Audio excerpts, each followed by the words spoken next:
Trump just announced a 90-day pause on new tariffs against China. Finally, a breakthrough in trade. This is a bold, stabilizing move after years of chaos. Except, let's rewind. You see, it was actually Trump that started these tariffs back in 2018. He did this by slapping tariffs on steel, aluminum, and hundreds of billions of Chinese goods. He said this would protect American jobs and punish China. Instead, prices went up, farmers got crushed, and supply chains cracked. It was quite literally a self-inflicted economic wound. And Biden, he left most of those tariffs in place. Why? Well, one, going soft on China is political unaliving yourself. Not to mention, corporate lobbyists and unions liked some of these tariffs. And also, they thought it would be leverage, although we got very little to show from it. Now we go back to 2025, and Donald Trump wants applause for pausing the tariffs he implemented and that Biden refused to undo. That is not leadership. It's political arson, followed by a victory lap for putting down the gas can. 各位都听说了吧？这中美俩大国啊，最近又在这个瑞士日内瓦会谈了。其实就是坐下来谈谈生意啊，掰扯掰扯关税的事儿。这事儿啊，说大不大，说小可真不小。哎，因为直接关系到咱老百姓兜里的钱呀，还有这个全球经济的走向。话说中美两国之前是为了点小事儿啊，就你来我往的加关税，搞得这个全球啊鸡飞狗跳。这回好了，突然间宣布要暂停大部分的新增关税，还把这个税率降到了10%，这可是贸易战开打前的水平啊。We had very productive talks, and I believe that the venue here on Lake Geneva added great equanimity to what was a very positive process. We have reached an agreement on a 90-day pause and substantially moved down the tariff levels. Both sides on the reciprocal tariffs will move their tariffs down 115%.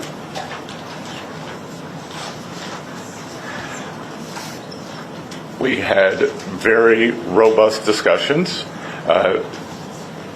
Both sides showed great respect. It was a chance for me to meet the Chinese delegation. The vice premier I had previously had only a video call with.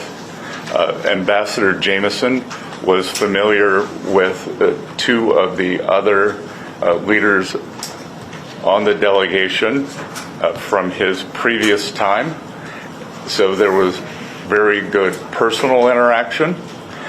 Both countries represented their national interests very well. We concluded that we have shared interest, and we both have an interest in balanced trade. The U.S.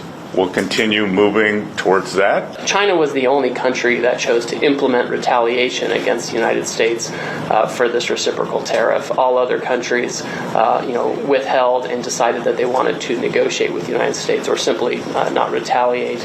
And so we've been in detailed discussions with other countries for several weeks at this point. China, as you know, retaliated not only with tariffs but with disproportionate and asymmetrical non-tariff measures in order to maintain the effectiveness of the reciprocal tariff measures. The president increased our tariff rates to offset Chinese retaliation. And as you know, this escalated to a point where both sides had added 125% tariffs, and with the Chinese side, additional non-tariff measures amounting to an embargo in some senses on trade, an effective embargo, which of course was not a sustainable practice for either side. And so today, with this agreement, we come to agreement that our reciprocal tariff rate will go down to 10% on the United States side, so it goes down 115%. We enter into a 90-day pause period for negotiations, which both the Chinese and the United States are very committed to, and the Chinese on their side also go down 115% to 10%, and they remove the countermeasures that they have in place. To be very clear, other measures that the United States has put in place in the past, whether it's tariff measures from 2018 or since, tariffs under other statutory authorities, tariffs related to fentanyl, those remain unchanged for now to the side. I'll just make one point, is that both the Chinese and the United States agreed to work constructively together on fentanyl, and there's a positive path forward there as well. 一句话总结就是啊，此前中美关税是125%，如今中美互相取消了91%的加征关税，剩下了34%，这其中24%的关税也暂停加征90天啊，最终双方仅保留剩余10%的关税，也就是说啊，此次会谈直接降低了115%的关税。哎呦，这消息一出啊，全球都炸锅了，有的人是欢呼雀跃，觉得世界和平有望了，也有的人愁眉苦脸啊，担心自己被卖了。哎，你以为这俩国家真的就握手言和了吗？哎，那你就天真了啊！这背后啊，其实可藏着不少小心思。表面上看，这个美国暂停对中国24%的关税90天，中国也取消了91%的反制关税，好像是回到了原点啊。但你仔细一看，美国在芬太尼等关键领域啊，还留着20%的税率。中国呢，继续把这稀土出口的命脉，这叫啥？这就叫斗而不破。俩国家都留着一手，谁也不想彻底撕破脸。这中美俩国家这么一搞，最着急的可能就是其他国家了，像这个日本啦、韩国啦、欧盟啥的。因为之前嘛，这个英国就抢先跟美国谈妥了，把这个关税降到了10%，钢铁关税更是直接砍到0。这让其他国家就眼红不已啊！哎，想着等这个中美啊谈完了，哎，自己也能跟着沾光。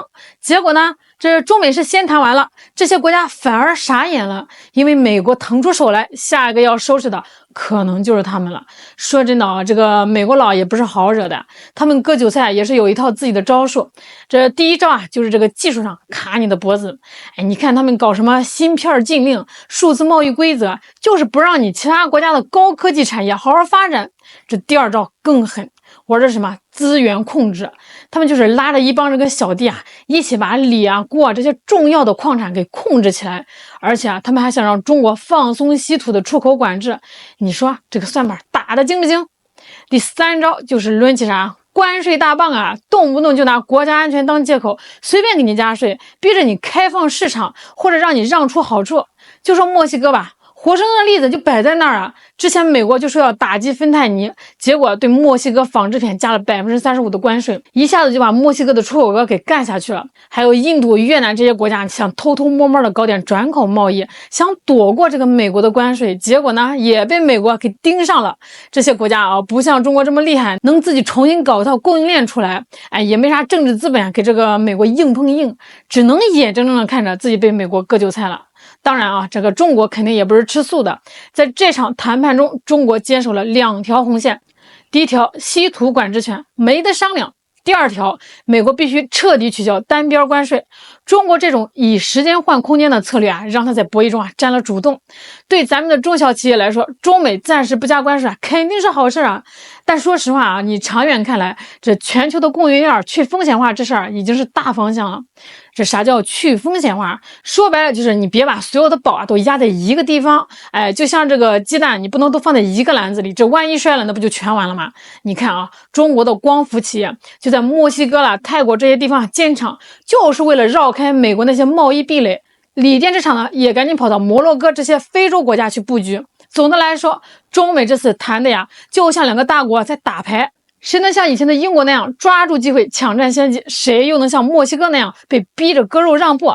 这答案就看各国政府敢不敢去谈，还有自己的产业够不够硬气。但有一点是肯定的啊，在这场牌局里，光是在那儿犹豫看着的人啊，那最后肯定是要吃大亏啊。不过话说回来啊，这个中美关系啊，再怎么紧张，那也得缓口气，缓和一下。毕竟啊，这两个国家都是世界上的重要角色，这你一直对着干啊，对谁都没有好处啊。就像咱们中国商务部说的，要打我们就奉陪到底，要谈我们的大门就一直敞开的。中美啊，只有互相尊重、平等的商量着来啊，才能找到解决问题的办法。总而言之啊，现在这个世界啊，正处于一个大变化的时代。中美关系啊，只是这个大变化里面的一个小小的例子啊。咱们这个老百姓啊，可能没办法管这个大国怎么决策，但我们呀，可以把这个眼睛啊给擦亮一点，看清楚现在的形势啊，然后呢，咱们把自己这个手头的事情给做好。